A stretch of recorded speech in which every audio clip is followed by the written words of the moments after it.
Parallels Desktop propose deux options pour organiser la mise en réseau dans Windows. Mise en réseau partagée et mise en réseau pontée. Si vous choisissez l'option Mise en réseau partagée, Windows utilisera une connexion et des paramètres identiques à ceux du Mac.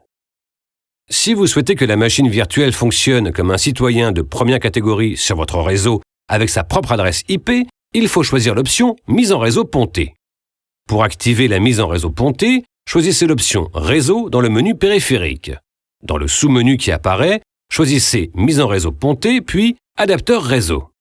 La dernière option disponible est l'option Mise en réseau haute uniquement, qui permet de connecter Windows à macOS uniquement. Cette option est rarement utilisée.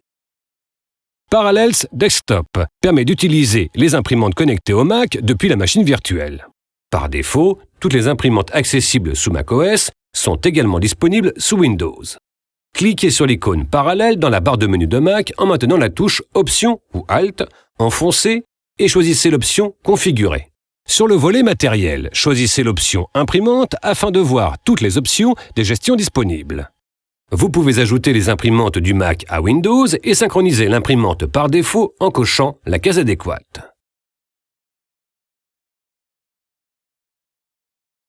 Vous pouvez connecter une imprimante de réseau au système en mode mise en réseau partagé ou mise en réseau pontée si vous connaissez l'adresse IP de l'imprimante. Quand toutes les conditions sont remplies, l'imprimante est configurée à l'aide des outils du système d'exploitation invité. De plus, vous pouvez également trouver et sélectionner une imprimante via le panneau de configuration périphérique et imprimante standard de Windows.